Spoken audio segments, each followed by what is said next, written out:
Amém. Convido os irmãos para abrir suas Bíblias no segundo livro das Crônicas. Segundo livro das Crônicas, capítulo 7. Somente um versículo, o versículo 14. É um versículo muito conhecido no meio cristão. Segundo livro das Crônicas, capítulo 7, versículo 14. Diz assim a palavra do Senhor: Se o meu povo, que se chama pelo meu nome, se humilhar e orar e me buscar e se converter dos seus maus caminhos, então eu ouvirei dos céus, perdoarei os seus pecados e sararei a sua terra. Vamos orar mais uma vez? Querido Deus, bondoso e eterno Pai, fala conosco, Senhor, através da Tua palavra. Ilumina as nossas vidas, os nossos corações, para que possamos absorver esta palavra e praticar também em nossas vidas, ó Pai. Que estejamos desejosos pela Tua palavra, atentos, ó Deus, ao recado do Senhor para as nossas vidas. Aplica, Senhor Deus, a Tua palavra em nossos corações, através do Teu Espírito Santo. Em nome de Jesus, amém. Amém. Queridos, nesse contexto do capítulo 7, nós temos aqui o término da construção da casa do Senhor, construída ali por Salomão, o Salomão e também os seus trabalhadores, entre aspas, os seus engenheiros, os seus arquitetos. Então, Salomão edificou a casa do Senhor, e a casa do Senhor foi enchida pela glória de Deus. A fumaça da glória de Deus estava ali na casa do Senhor, e todo Israel presenciou a glória do Senhor. Viram a manifestação da presença de Deus, e eles se encurvaram com o rosto em terra, e o adoraram, e o louvaram, e eles diziam: porque o Senhor é bom, porque a sua misericórdia dura para sempre. E então ali, diz aqui no texto, que os músicos estavam nos seus devidos lugares, os sacerdotes estavam ministrando, tudo estava correndo bem lá na casa do Senhor, nos dias de Salomão, e eles estavam alegres, eles estavam festando, eles estavam festejando a glória de Deus, a abundância de Deus nas suas vidas. E então, passados 7 dias, passados ali também alguns dias de festas, o Senhor apareceu a Salomão. E o Senhor então, nesta palavra aqui que Deus fala e exorta a Salomão, Ele fala sobre uma condição, uma condicional da sua presença diante do povo. Então, nesta palavra, o Senhor aqui, Ele apresenta 4 condições. 4 condições estabelecidas pelo próprio Deus. Número 1, a humilhação. Número 2, a oração. Número 3, a busca pela face de Deus. E número 4, a conversão dos seus maus caminhos. Queridos, nós somos o povo de Deus. Nós somos o povo, como diz aqui o texto, que se chama pelo seu nome. O Deus de Abraão, o Deus de Isaque e o Deus de Jacó. E esse Deus ao qual nós buscamos a sua presença e buscamos a comunhão com Ele, eu gostaria de destacar nesta noite diante desta temática, buscai a Deus, buscando a presença de Deus, buscando a comunhão com Deus.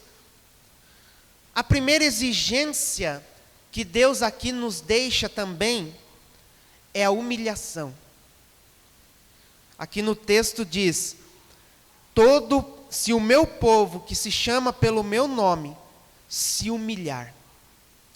Humilhar nos leva ao quebrantamento, à contrição diante de Deus. Tiago capítulo 4, versículo 9 e 10, diz assim: afligi-vos, lamentai e chorai, converta-se o vosso riso em pranto e a vossa alegria em tristeza. Humilhai-vos na presença do Senhor, e Ele vos exaltará. Afligir significa também sentir as vossas misérias, ou seja, abater-se, sentir tristeza de si mesmo, quebrantar-se ou chorar diante de Deus. E isso implica numa confissão de pecados diante de Deus, uma confissão de arrependimento genuíno, uma mudança de vida, uma mudança de história, uma mudança de atitudes. No Salmo 51, 17 diz assim: sacrifícios agradáveis a Deus são o espírito quebrantado, coração compungido e contrito, não desprezarás, ó Deus. Queridos, na mesma medida em que a obediência produz as bênçãos, também deixar de obedecer a Deus também produz o cessar das bênçãos. E nós temos isso nos livros de Moisés, principalmente ali em Deuteronômio, em que ele diz sobre a bênção e a maldição. Se guardarem os meus mandamentos, eu derramarei sobre vós bênção sem medida. Porém, se vocês não obedecerem os meus mandamentos, eu vou cessar as bênçãos. Eu vou cessar as chuvas, eu vou cessar as plantações, o germinar das plantas. Quando a nação vira as costas para Deus, rejeitando a sua lei, rejeitando a sua palavra, entregando-se a toda sorte de imoralidades, promovendo o mal, refreando o bem, o juízo de Deus se torna inevitável. E era isso que Deus estava alertando o seu povo, era isso que Deus estava exortando o seu povo, e também trazendo essa exortação, este alerta a cada um de nós. A humilhação ante a poderosa mão de Deus é o caminho para a restauração. Enquanto o povo endurecer a sua cerviz, sofrerá as consequências irremediáveis da sua desobediência. E o arrependimento deve começar pelo povo de Deus, pelo povo que se chama pelo nome do Senhor. A quem aquele povo pertencia? A Deus. E todas as nações circunvizinhas, eles estavam pasmados. Que povo é esse que construiu esse monumento? Que povo é esse que o seu Deus os tirou da terra do Egito, da escravidão, atravessaram o Mar Vermelho, prevaleceram sobre os inimigos e chegaram até aqui e construíram uma casa ao seu Deus. Então os povos estavam pasmados, eles estavam espantados, tamanho é o Deus que esse povo servia. E nós servimos a esse mesmo Deus, em que as pessoas devem ficar pasmadas a olhar para mim e a olhar para você, e pensarem: o Deus que ele serve, o Deus que ele busca, é um Deus grandioso, É um Deus soberano sobre as suas vidas. E quando o povo de Deus se humilha, Deus visita a sua terra com a cura. É o que diz aqui no texto. Israel estava vivendo aqui um momento glorioso. O povo de Deus estava vivendo um momento solene, um momento de muita prosperidade. No reino de Salomão, no reinado de Salomão, foi um dos tempos mais prósperos da história do povo de Deus. Então eles tiveram um grande avanço na agricultura, eles tiveram um grande avanço bélico, eles tiveram um grande avanço até mesmo no acúmulo das riquezas. Mas Deus já havia os exortado: tomem cuidado, porque vocês entrarão na terra prometida, vocês terão casas que vocês não construíram, vocês terão vinhas e olivais que vocês não plantaram. Olha só, vocês terão poços abundantes de água que vocês não abriram. Tomem muito cuidado, diz o Senhor. Está lá em Deuteronômio, capítulo 6, versículo 10 ao 13. E ele diz: quando comeres e te fartares, lembra-te, guarda-te para não esqueças o Senhor, que te tirou do Egito, da terra do Egito, da casa da servidão. O Senhor teu Deus temerás, a Ele servirás, e pelo seu nome jurarás. Então aqui o cuidado de Deus era: olha, não se esqueçam. E o ser humano, como ele é inclinado a se esquecer destas coisas, a se esquecer, assim como o povo de Deus, ele se esqueceu de princípios elementares aqui, convocados por Deus, que eles precisavam se lembrar da humilhação diante de Deus, que eles precisavam se lembrar de afligir o seu coração, que eles precisavam se lembrar de voltar-se para o Senhor, que os tirou da terra do Egito. Mas eles estavam fartos, eles estavam bem, eles estavam acumulados de muitas riquezas, e aqui eles haviam se esquecido do Senhor, dos princípios elementares do cristão. E então o Senhor, Ele convida o seu povo a humilhar-se perante Deus, que se dá quando compreendemos as condições humanas, dependência e a miséria do ser humano. Nós somos totalmente dependentes da graça e da misericórdia de Deus. Nós somos miseráveis, porque nós somos pecadores, limitados, mas nas mãos de um Deus que nos perdoou, que nos regenerou, que nos resgatou das trevas para a sua maravilhosa luz. Então a primeira condição para buscar a presença de Deus, buscar a Deus, era a humilhação. A segunda condição se chama oração. Diz aqui a palavra de Deus: se o meu povo que se chama pelo meu nome se humilhar, afligir o seu coração e orar. Orar é mais que conversar com Deus, é uma questão de fé. Mas muitas pessoas já me perguntaram: mas por que orar? Por que orar a Deus, se Ele já conhece todas as coisas? E eu sempre digo: Deus quer ouvir a tua voz, Deus quer falar com você. E uma destas pessoas me disse, diante de uma grande tribulação, ela começou a orar fervorosamente a Deus.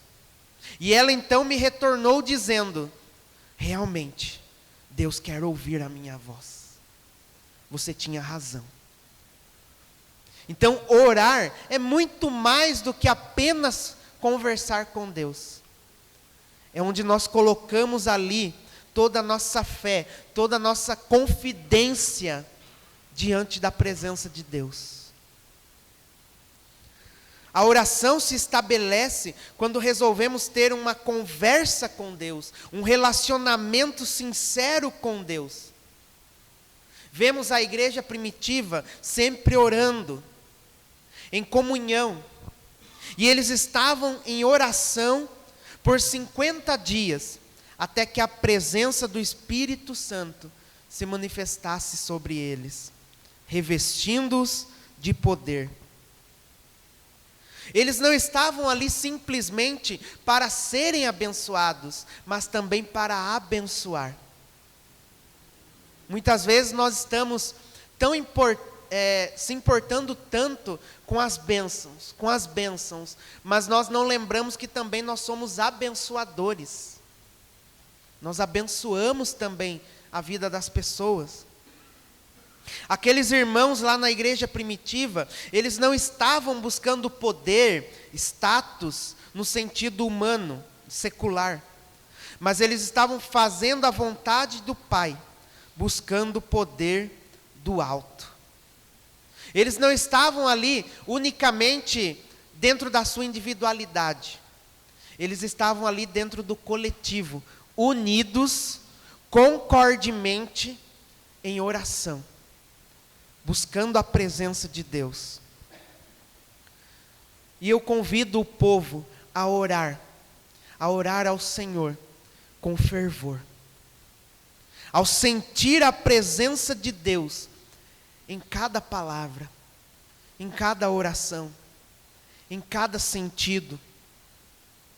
E como eu disse, muitas e muitas vezes, nós oramos tão fervorosamente, diante das tribulações, diante dos problemas, das crises, mas quando elas passam, o ser humano tem a tendência de deixar de orar. O ser humano tem a tendência de esfriar na oração. E quando na verdade nós deveríamos buscá-lo intensamente, todos os dias, a todo momento. O distanciamento produz sofrimento para o povo de Deus, mas a oração abre o caminho da restauração. Quando a igreja do Senhor Jesus se prostra em oração, Deus restaura a nação brasileira, o mundo inteiro é alcançado pela oração. Quando a igreja do Senhor Jesus ora, o braço de Deus se move para restaurar o seu povo. A oração é a maior arma da igreja. É a oração. É a oração. Assim como o apóstolo Paulo, o que relata, nos filmes, ele dizia, armas não. Quando lá as pessoas queriam se rebelar naquela ficção, e eles queriam se rebelar contra o Império Romano, ele dizia, armas não. Porque a nossa maior arma é a oração. A nossa maior arma é o amor. É o amor. A oração é revolucionária, pois orar é conectar-se ao altar do Senhor, é unir a fraqueza humana diante da onipotência divina. Quando a igreja se prostra em oração diante do Senhor, o caminho da restauração é aberto. A terceira exigência que Deus faz aqui é me buscar. Se o meu povo, que se chama pelo meu nome, que diz ser o meu povo, se humilhar e orar e me buscar a minha face, buscar um relacionamento comigo, buscar uma intimidade comigo, são processos importantíssimos, estes anteriores e também o posterior. E aqui ele diz, buscar a sua face. Buscar a sua face é uma figura de linguagem, usada nas Escrituras para expressar comunhão e intimidade com Ele. É um momento de nós deixarmos de nós mesmos. É um momento de nós renunciarmos a nós mesmos e buscarmos mais a presença de Deus. Certa vez, abrindo um parênteses, eu estava falando sobre um outro ponto, né, sobre dízimos, uma vez que eu dei um estudo, e eu disse assim: já pensou se você desse o dízimo do seu tempo para Deus? E então comecei a analisar aquela questão nesse estudo. E então, por exemplo, de 24 horas, você teria que dedicar a Deus 2 horas e 40 minutos diários ao Senhor, em oração, em leitura da palavra, em comunhão com o Senhor. Isso contando a semana, contando o mês e contando o ano. Então, fechando agora, né? Já pensaram? Então, nós muitas vezes não conseguimos nem isso diariamente. Nem isso, nem semanalmente. Fechando aspas. Jeremias 29:13 diz: buscar-me-eis e me achareis, quando me buscardes de todo o vosso coração. De todo o teu coração, com toda a tua força, com toda a tua manifestação de busca pelo relacionamento com Deus. E em quarto e último lugar, a quarta exigência neste buscar a presença de Deus, buscar a Deus, é a conversão sincera do pecador a Deus. Diz o texto: e se converter dos seus maus caminhos.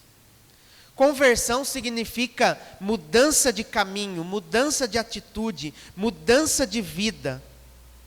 Quando a igreja busca a face de Deus, muitas pessoas são salvas. E a conversão é a real consequência de quem busca a face de Deus. Os maiores avivamentos e manifestações de Deus foram produzidas por pessoas que se humilharam, oraram e buscaram a presença de Deus. Os maiores avivamentos e visitações de Deus aconteceu quando as pessoas se quebrantaram diante de Deus. Quando elas reconheceram a sua total dependência da misericórdia de Deus. Conversão é a transformação, é a alteração de sentido ou direção, ou rumo, mudança de rumo.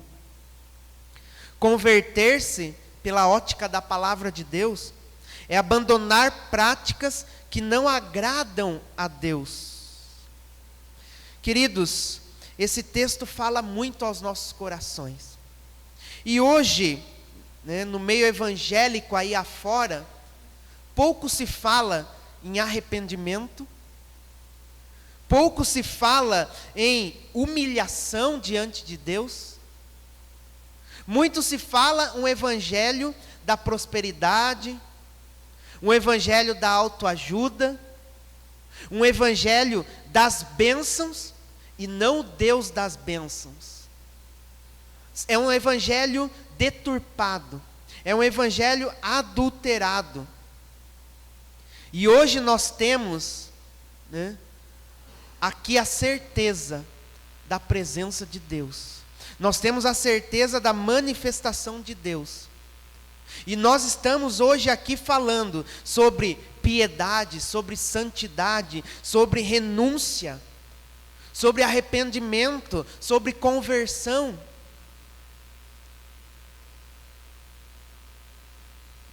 Hoje o evangelho aí afora, promete conforto e não sacrifício. Promete sucesso e não renúncia. Promete riquezas na terra e não bem-aventuranças no céu. Esse evangelho, aí afora, coloca o ser humano no centro, em vez de Deus. É um evangelho antropocêntrico, quando coloca o homem no centro, e não teocêntrico, que significa o Deus no centro. É um evangelho que agrada ao homem, menos a Deus. Esse evangelho deturpado é o evangelho da vontade do homem que prevalece, e não a vontade de Deus. E o próprio Senhor Jesus dizia: arrependam-se, arrependam-se, pois está próximo o reino de Deus. Queridos, todas essas coisas testificam o que está escrito aqui na palavra do Senhor. Quando o buscamos, Ele verdadeiramente sara a nossa terra. Como aplicação para as nossas vidas, as consequências ou respostas de Deus para nossas vidas, está aqui no texto. Então, eu ouvirei dos céus. Aqui mesmo ele diz, no versículo 15: estarão abertos os meus olhos e atentos os meus ouvidos à oração que se fizer neste lugar. Eu estarei atento a vocês.